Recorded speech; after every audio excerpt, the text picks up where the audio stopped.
Jüri jättis nii suure jälje nagu Napoleon Bonaparte.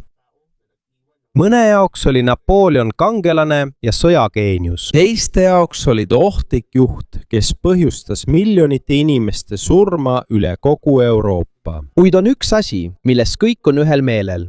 Napoleon oli üks mõjukamaid inimesi ajaloos. Aga miks? Vaid mõne aastaga suutis ta muuta Euroopa kaarti, võita oma aja tugevaimad armeed ja rajada impeeriumi, mis hõlmas tohutut osa mandrist. Aga enne kui temast sai keiser, enne kui temast sai Prantsusmaa võimu sümbol ja enne kui Euroopa kuningad teda kartsid, oli ta lihtsalt üks poiss, kes sündis väikesel saarel Vahemeres. Ja mis veelgi üllatavam, ta ei sündinudki prantslasena. Napoleon sündis 15. augustil 1769 Korsika saarel. Tänapäeval kuulub see Prantsusmaale. Kuid kui ta sündis, oli see saar alles hiljuti prantslaste poolt vallutatud.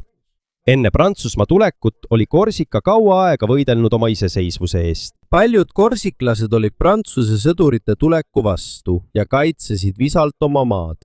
Üks neist, kes toetas võitlust iseseisvuse eest, oli Napoleoni isa Carlo Bonaparte. Kuid kui Prantsusmaa lõpuks võitis, oli ka tema sunnitud uut valitsust vastu võtma.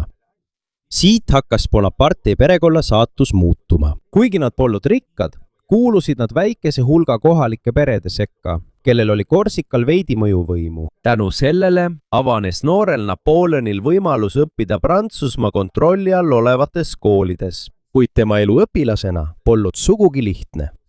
Kui ta saadeti mandri Prantsusmaale, erines ta suuresti enamikust oma klassikaaslastest. Tal oli tugev Korsika aktsent. Ta ei osanud ka alguses eriti hästi prantsuse keelt rääkida. Teised õpilased naersid tema üle sageli. Teda narriti ka sellepärast, et oli väikest kasvu ja pärit kaugest, vähetuntud saarest. Kui teised lapsed mängisid ja suhtesid omavahel, eelistas Napoleon olla üksi. Talle meeldis lugeda raamatuid ajaloo, sõdade ja suurte juhtide kohta minevikust. Eriti imetles ta kuulsaid vallutajaid nagu Aleksander Suur ja Julius Caesar. Suureks kasvades kujunes tal järk-järgult välja üks veendumus. Ta uskus, et ta on määratud millekski suuremaks. Ta uskus ka, et ta ei ole tavaline inimene. Ja see veendumus saab olema üks peamisi põhjuseid, miks ta tõusis lihtsast saarepoisist Euroopa kõige võimsamaks inimeseks. Aga enne kui see kõik juhtus, puhkes Prantsusmaal suur kriis. Kriis, mis kukutas kuninga ja hävitas vana süsteemi. Ja avas tee noore ohvitseri Napoleon Bonaparte'i tõusule. Selles videos räägime Napoleoni elust. Kuidas ta sai võimsaks meheks, kuigi alustas lihtsa poisina, keda narriti? Ja seda me hakkamegi uurima. Aga enne kui me arutelu jätkame, palun ma ühte meeldimist ja kui saad, siis ka tellimist. See on meile sisuloojatele suureks abiks. Aitäh teile! Nii et lähme nüüd tagasi teema juurde. Kui Napoleon kasvas, oli veel üks inimene, kes mõjutas tema iseloomu veelgi rohkem. Ja see polnud tema isa, vaid tema ema Letizia Bonaparte. Kui on keegi, kes mõjutas Napoleoni elu kõige rohkem, siis tõenäoliselt oli see tema. Tema ema oli väga tugev naine. Ta oli ka laste kasvatamisel range. Ta ei lubanud oma lastel ära hellitada, isegi siis, kui nende pereolukord oli juba paremaks läinud. Juba noores eas õppis Napoleon distsipliini, kannatlikkust ja raskuste talumist. Need omadused aitasid teda palju hiljem elus. Samal ajal süvenes Napoleoni pahameel oma isa vastu.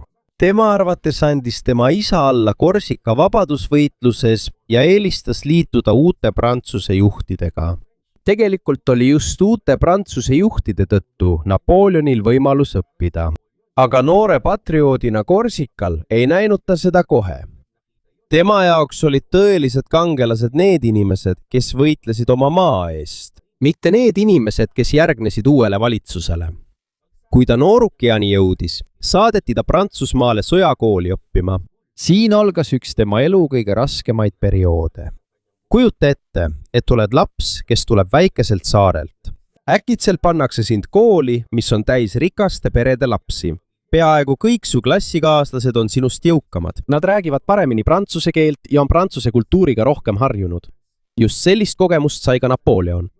teda narriti sageli tema aktsendi pärast. Mõnikord kiusati teda ka tema päritolu pärast.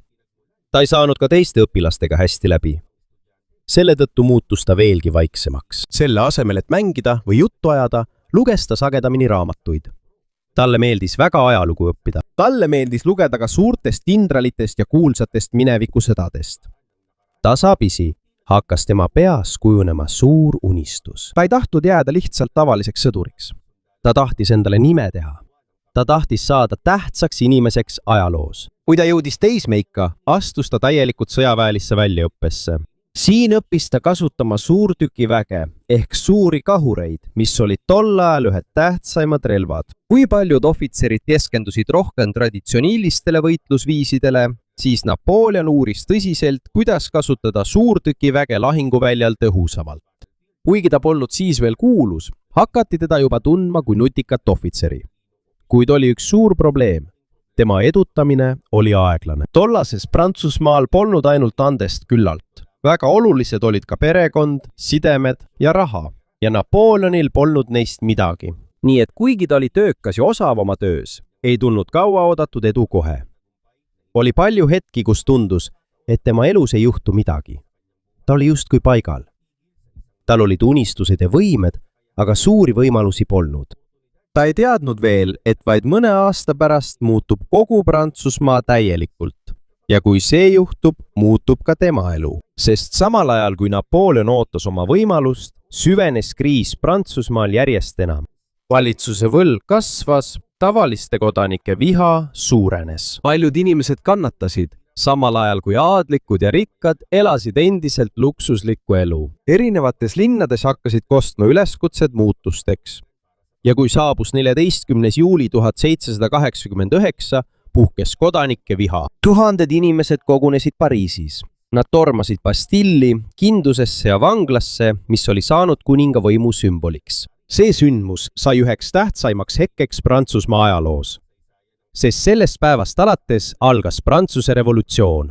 Revolutsioon, mis ei kukutanud ainult vana süsteemi, vaid avas ka tee ühe noore ohvitseri tõusuks Korsikalt, hoolimata kõigest. Paljud inimeste jaoks tähendas Prantsuse revolutsioon kuninga kukutamist ja rahva ülestõusu, kuid Napoleoni jaoks oli sellel teistsugune tähendus. See oli võimalus, mida ta oli kaua oodanud. Enne revolutsiooni algust kontrollisid peaaegu kõike aadlikud, olulisi positsioone sõjaväes ja valitsuses. Ükskõik kui andekas sa ka poleks, oli raske edasi jõuda, kui sul polnud raha, tuntud perekonnanime või mõjukat perekonda. See oligi probleem, millega Napoleon silmitsi seisis. Tal oli annet, tal oli distsipliini, kuid tal puudusid vajalikud sidemed. Kui Prantsusmaa vana süsteem hakkas lagunema, avanesid äkitselt uksed, mis varem olid temasugustele suletud. Kui olukord Pariisis oli segane, naasis Napoleon Korsikale. Ta lootis, et suudab oma kodusaare poliitikas nime teha, kuid juhtus teisiti. Selle asemel, et teda uue juhina vastu võtta, ei usaldanud paljud mõjukad inimesed Korsikal teda endiselt. Saare erinevate rühmade vahelised vastuolud süvenesid. Lõpuks sattus Napoleon võitluses valele poolele. Temal ja kogu tema perel muutus sinna jäämine ohtlikuks. 1793. aastal olid nad sunnitud Prantsusmaale põgenema.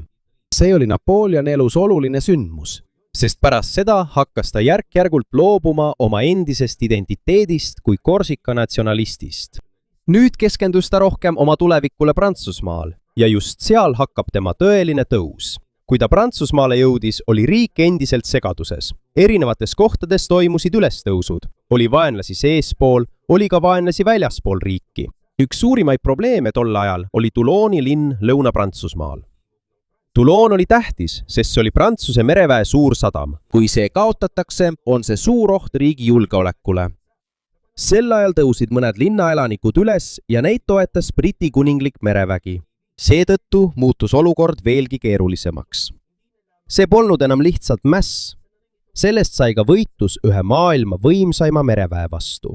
Siin sai Napoleon esimest korda võimaluse oma oskusi näidata.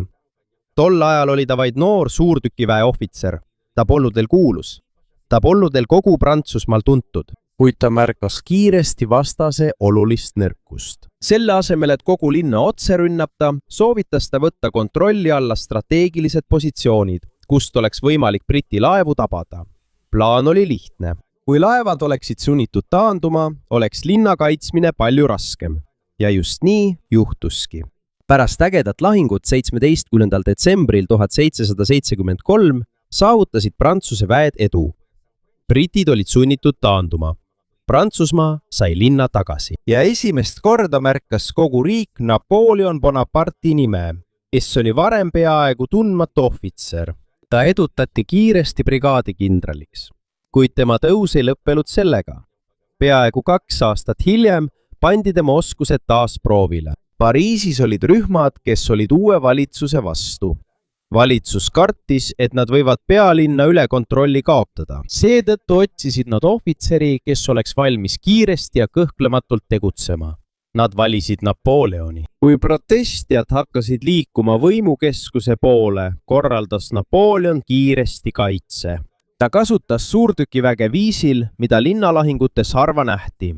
Tulemused olid hävitavad. Vaid lühikese ajaga suruti ülestõus maha. Valitsus taastas kontrolli Pariisi üle. Paljud kiitsid ja kritiseerisid tema jõulist jõu kasutamist. Kuid valitsuse juhtide jaoks tõestas ta, et suudab teha asju, mida teised kindralid väldivad. Seetõttu ülendati ta taaskord kõrgemale ametikohale. 26-aastaselt oli ta nüüd üks tähtsamaid sõjaväejuhte Prantsusmaal. Noormees, keda kunagi naerdi tema aktsendi pärast. Õpilane, kellel polnud tutvusi ega rikkust. Ohvitser, keda tema ülemused vaevu märkasid. Nüüd on temast saanud uue vabariigi tõusev täht. Ja Euroopa ei tea veel, et see on alles algus, sest järgmistel aastatel saab nimest Napoleon Bonaparte peaaegu kogu mandri jaoks võidu, hirmu ja võimu sümbol. Selle loo hetkel ei tuntud Napoleoni enam lihtsalt kui head ohvitseri. Temast sai järk-järgult Prantsusmaa tähtsaim kindral. Aga selleks, et mõista, miks ta nii kuulsaks sai, peame vaatama tolleaegse Euroopa olukorda. Pärast Prantsuse revolutsiooni hakkasid paljud Euroopa kuningad ja monarhiad kartma. Nad nägid, kuidas Prantsusmaa kuningas kukutati. Nad nägid ka, kuidas vana aristokraatia võim lõppes. Selle tõttu kartsid nad, et samad ideed võivad levida ka nende riikidesse. Seetõttu hakkasid mõned kuningriigid Prantsusmaa vastu jõud ühendama. Üks suurimaid vastaseid tol ajal oli Austria ja siin astub mängu Napoleon. Aastal 1796 usaldati talle Prantsuse armee juhtimine Itaalias. Esmapilgul ei tundunud see eriti hea ülesandena. Paljudel sõduritel oli puudus toidust ja varustusest. Armee moraal oli samuti madal. Paljud olid sõdadest väsinud. Kuid Napoleon tegutses teisiti. Selle asemel, et oma sõdureid süüdistada, pani ta nad uskuma, et nad suudavad võita. Ta oli alati eesliinil. Sõdurid nägid teda inspekteerimas, marssimas ja isegi lahingu lähedal. Selle tõttu hakkasid nad oma uut komandöri kiiresti usaldama. Kuid tema tugevuseks polnud ainult sõnad. Ta oli ka strateegias osav. Selle asemel, et kõiki vaenlasi korraga rünnata, sihtis ta eraldi Austria armee ja nende liitlaste vägesid. Enne kui need jõud said ühineda, oli ta juba igaühe eraldi alistanud. See oli üks taktikatest, mida ta järgnevatel aastatel korduvalt kasutas. Kiire liikumine, ootamatu rünnak ja löömine vaenlase kõige nõrgemasse kohta. Järgnes Prantsusmaa edu Põhja-Itaalias. Varem näljastest ja demoraliseeritud sõduritest sai üks Euroopa tõhusamaid vägesid. Samal ajal kasvas ka Napoleoni maine. Ta ei olnud enam tuntud ainult Prantsusmaal, vaid temast räägiti ka teistes riikides. Prantslaste jaoks oli ta kangelane. Prantsusmaa vaenlaste jaoks oli ta kasvav oht. Kui tema mõju Euroopas kasvas, otsustas ta alustada veel üht suurt kampaaniat. Seekord mitte Itaalias, vaid Egiptuses. Inimesed arvavad sageli, et ta tahtis lihtsalt Egiptuse vallutada. Kuid selle taga oli veelgi suurem põhjus. Sel ajal oli Suurbritannia kõige võimsam riik kaubanduses ja mereväes. Üks nende tähtsamaid kaubateid kulges läbi Vahemere ja suundus idasse. Napoleon uskus, et kui ta suudab Egiptust kontrollida, võib ta nõrgestada Suurbritannia mõjuvõimu. Tal õnnestus seal maal mõned võidud saavutada, kuid merel oli olukord hoopis teistsugune. Suur osa Prantsuse laevastikust hävitati pärast Niiluse lahingut, kui nad sattusid vastamisi Briti mereväe admiral Horatio Nelsoni vägedega. Selle tõttu muutus Prantsusmaa jaoks piirkonna kontrolli hoidmine raskeks. Lõpuks ei olnud kogu Egiptuse kampaania nii edukas, nagu ta lootis. kuid Napoleon oli erakordne inimene. kuigi operatsioon ei olnud täielikult edukas, jäi tema populaarsus Prantsusmaal siiski püsima. Kui ta 1799. aastal Pariisi naasis, võeti teda vastu kui rahvuskangelast ja just sel ajal oli riik taas kriisis. Majandus oli nõrk, valitsusel oli palju probleeme, riigil ähvardasid välisohud ning paljud kodanikud kaotasid usalduse juhtide vastu, kes olid võimul pärast revolutsiooni. Lihtsalt öeldes otsis Prantsusmaa tugevat juhti ja paljud inimesed nägid vastust Napoleoni isikus. 1779 aasta 17. novembril toimus poliitiline riigipööre, mida tuntakse nüüd kui 18. Brümääri riigipööret. Tänu oma liitlastele sõjaväes ja poliitikas kukutati endine valitsus. Kehtestati uus süsteem ja selles uues valitsuses sai Napoleonist kõige võimsam inimene. Kuigi ametlikult nimetati teda esimeseks konsuliks, teadsid peaaegu kõik, kes tegelikult riiki juhib. 30-aastaselt sai noormehest, keda kunagi sõjaväekoolis narriti, Prantsusmaa juht. Kuid Napoleoni jaoks polnud see veel piisav. Ta ei tahtnud olla lihtsalt ajutine juht. Tal oli veelgi suurem plaan. Ja selleks, et see ellu viia, pidi ta kõigepealt tõestama, et suudab Prantsusmaa päästa selle vaenlaste käest. Sest samal ajal, kui ta Pariisis valitsust korrastas, valmistus Austria taas uueks sõjaks. Ja kohe algab üks tähtsamaid kampaaniaid. Aastaks 1800 oli kogu Euroopale selge, et Napoleon Bonaparte ei olnud tavaline juht. Aga oli üks suur probleem. Prantsusmaa polnud veel täielikult turvaline. Kuigi ta oli juba palju lahinguid võitnud, jätkas Austria tema valitsuse vastu võiklemist. Euroopa monarhiad ei tahtnud leppida sellega, et kunagine noor ohvitser Korsikal juhib nüüd üht kontinendi võimsaimat riiki. Seetõttu hakkas Austria taas sõjaks valmistuma. Ja nagu Napoleonile tavaks oli, ei jäänud ta ootama, et teda rünnataks. Ta tegutses ise esimesena. 1800 aasta kevadel juhtis ta tohutut armeed üle Alpide. Tänapäeval on Alpide vaatamine kaardil lihtne, aga tol ajal oli see üks raskemaid mäestikke Euroopas, mida ületada. Lumi oli paks, tee oli järsk, ilm oli külm ja mis veelgi raskem, nad pidid Mäkkeronides kaasa võtma oma kahurid, laskemoona, toidu ja muud varustust. Paljud sõdurid kannatasid sellel teekonnal, mõned ei jõudnudki teisele poole. Kuid sellest hoolimata õnnestus neil üle saada ja nad üllatasid taas oma vaenlasi. Austria ei oodanud, et Napoleoni armee liigub nii kiiresti. Vaid mõni päev pärast ohtlikku ületust nad astusid selle kampaania ühte tähtsaimasse lahingusse. See oli Marengo lahing. Lahingu alguses näis, et prantslased kaotavad. Osa nende armeest taandus. Paljud Austria komandörid arvasid, et võit on juba nende käes. Kuid kui saabusid Napoleoni lisajõud, muutus sõjakäik järsult. Peaaegu kaotusest sai sellest Prantsusmaa jaoks suur võit.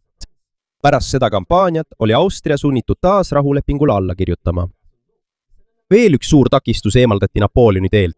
Kuid ükskõik kui tugev ta ka maal oli üks riik, mida ta ikkagi ei suutnud kontrollida. Suurbritannia. Kui Napoleon oli maismaa kuningas, siis Suurbritannia oli merede kuningas. Neil oli maailma tugevaim merevägi.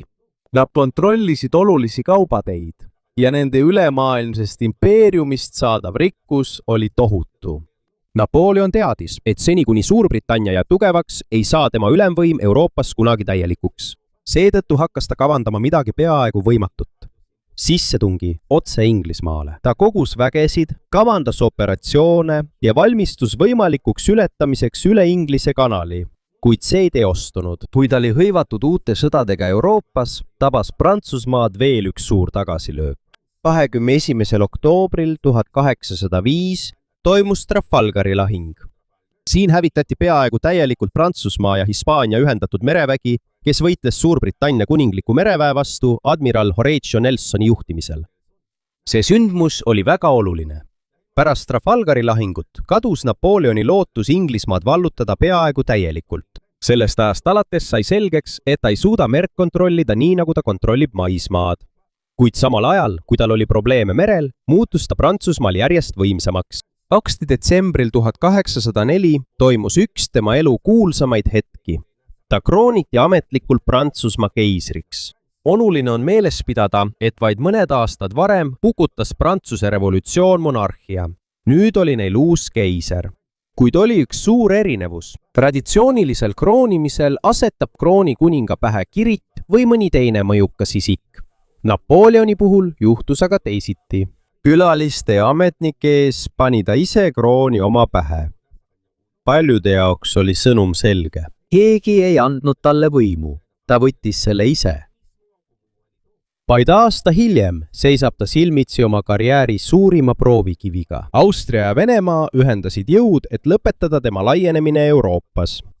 Nende armee oli suur, neil oli palju sõdureid. Ja nad olid kindlad, et suudavad Prantsusmaa keisri alistada. Kuid nad ei teadnud, et nad liiguvad lõksu. 2. detsembril 1805 kohtusid armeed Austerlitzis. Tänapäeval kuulub see Tšehhi Vabariigi koosseisu.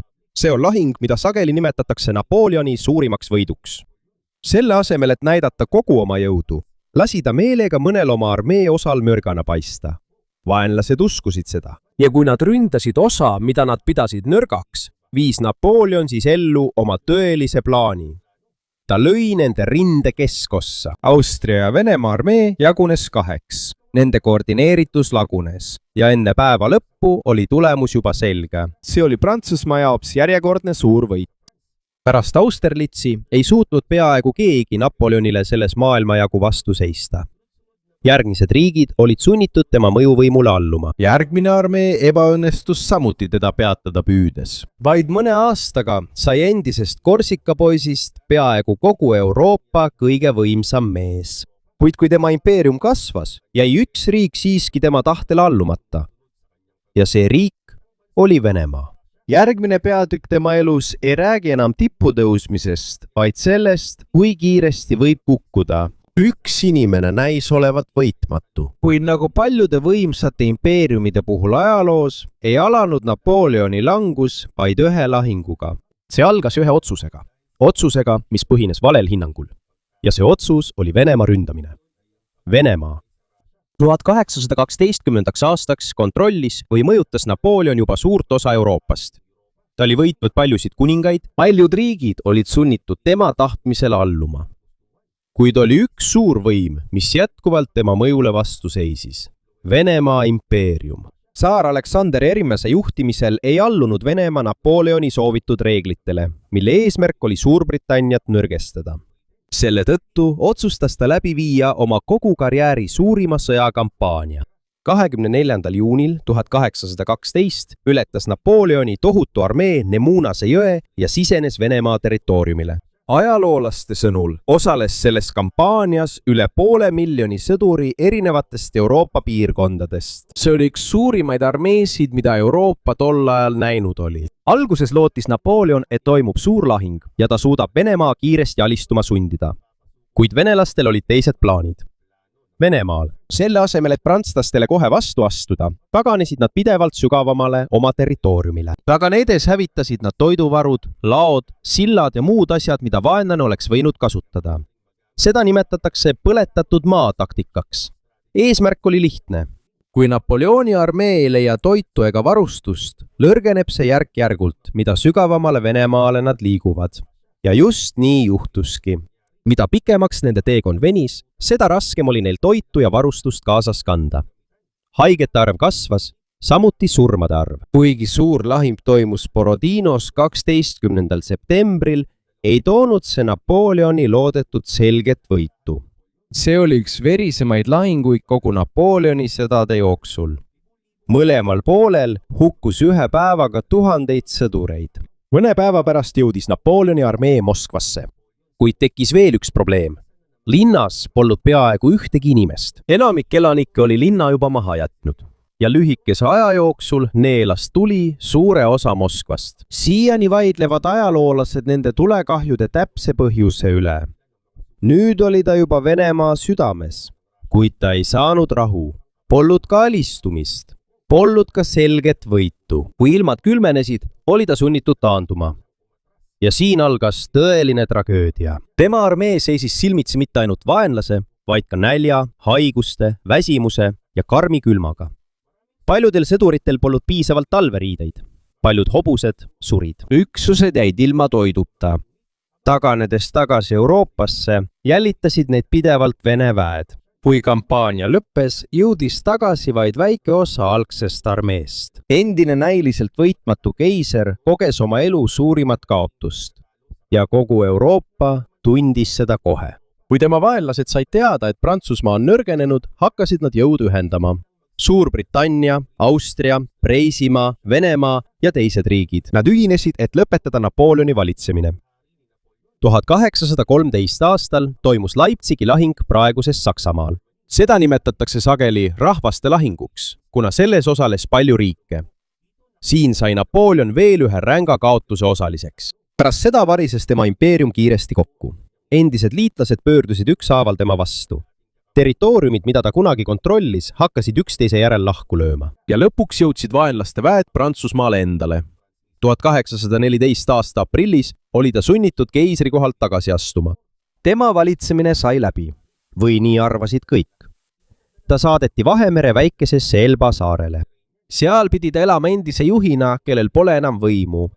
Kuid Napoleon ei olnud seda tüüpi inimene, kes kergesti alla annab. Umbes 10 kuud hiljem põgenes ta Elbalt. Koos väikese järgijate rühmaga naasis ta Prantsusmaale. Ja siin juhtus üks asi. See oli ajaloo kõige muljetavaldavam tagasitulek. Kui ta Pariisi poole liikus, liitusid temaga ükshaaval kõik sõdurid, kes olid saadetud teda kinni võtma. Selle asemel, et teda kinni võtta, tunnustasid nad teda taas oma keisrina. Tema toetus kasvas kiiresti. Kui ta Pariisi jõudis, põgenes kuningas. Ja Napoleon sai taas võimu tagasi. Kuid olukord polnud enam endine. Euroopa riigid olid üllatunud. Nende jaoks oli tagasi mees, kelle kukutamiseks nad olid aastaid vaeva näinud. Seetõttu ühendasid nad taas oma jõud. Sel korral olid nad otsustanud kõigele lõpu teha. 18. juunil 1815 toimus Napoleoni viimane suur lahing. Waterloo lahing tänapäeva Belgias. Alguses näis, et tal on veel võimalus võita, kuid tema rünnakute koordineerimises ja ajastuses tekkis mitmeid probleeme. Kui lahing käigus jätkus, saabusid Preisimaa lisajõud, et aidata Wellingtoni hertsogi armeed. Olukord töördus järk-järgult nende kasuks ja lõpuks sai Prantsuse armee lüüa. Waterloo lahing oli tema tagasituleku lõpp. Pärast seda loobus ta taas keisri tiitlist. Aga seekord ei olnud enam teist võimalust. Suurbritannia saatis ta kaugele St. Helena saarele Lõuna-Atlandi ookeanis. See on Euroopast väga kaugel. See oli ka väga kaugel igasugusest põgenemisvõimalusest. Seal veetis ta oma elu viimased aastad. Mees, kes kunagi kukutas kuningaid. Mees, kes kunagi dikteeris Euroopa saatust. Mees, keda kunagi peeti kontinendi kõige kardetumaks juhiks, nüüd vaatab ta lihtsalt merd ühelt kaugelt saarelt. 1821 aasta 5. mail suri Napoleon 51-aastaselt. Paljud ajaloolased usuvad, et tema surma põhjuseks oli maovähk. Kuid isegi pärast tema surma ei lõppenud tema mõju. Tema taktikaid õpitakse siiani sõjaväeakadeemiates üle kogu maailma. Paljud tema kehtestatud seadused ja reformid on endiselt tänapäeva Euroopa aluseks.